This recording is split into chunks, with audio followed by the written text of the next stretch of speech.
जवड़ का ताल्लुक़ है तो आपको याद होगा कि ये बाई इलेक्शन ऐसा था कि रेहान ज़ेब साहब की डेथ हो गई थी और उसके बाद ये इलेक्शन हो रहा था और रेहान ज़ेब का भाई मुबारक ज़ेब आया था, मेरे पास भी इधर आया था। हमें एक प्रॉब्लम से फेस होना हो रहा था और वो हमारा ये प्रॉब्लम था कि उस वक्त उस रेहान ज़ेब से पहले मुबारक ज़ेब से जो पहले इलेक्शन थे, इस मरतबा नॉमिनेशन फॉर्म सिर्फ फाइल किए थे मुबारक ज़ेब ने। हमारे जो दो कैंडिडेट थे नेशनल असम्बली के और प्रोविंशियल असम्बली के, वो ज़फ़र और गुलदाद खान, ये ऑलरेडी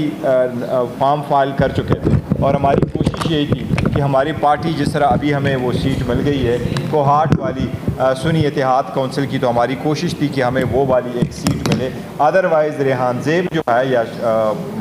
मुबारक ज़ेब, उनका हमारे साथ राबिता हुआ है, वो भी खान साहब की सीट से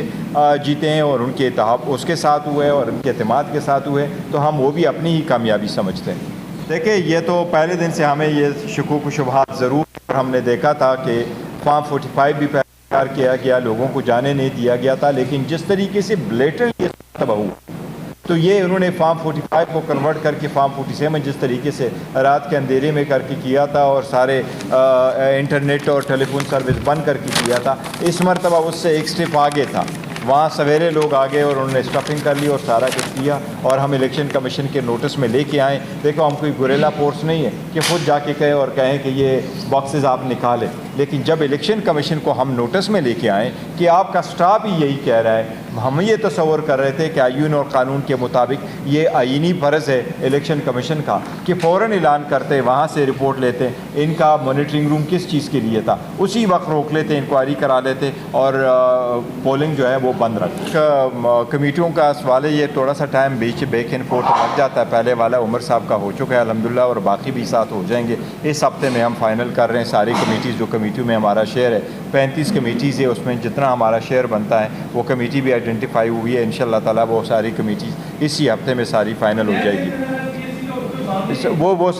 वो मान जाएंगे, अगर नहीं मानते वो हमारा राइट है, वो हम उनके साथ डील कर रहे हैं। अभी तक उनकी तरफ से कुछ ऐसी रिजर्वेशन नहीं आई। बाकी जो हमारा है कि हम एहतजाज कर रहे हैं, देखिए हम पहले भी आपको बताते हैं, the maximum we could do we are trying to do it. अब एक फोर्स के साथ है, इसीलिए हम बारहा कह रहे हैं। मैं क्यों कर आपको कह रहा हूँ कि ये इलेक्शन कमीशन की जिम्मेदारी, इलेक्शन कराना आईनी तौर पर इलेक्शन कमीशन की जिम्मेदारी है। रात को हम मिलना चाह रहे हैं और हम जाना चाह रहे हैं,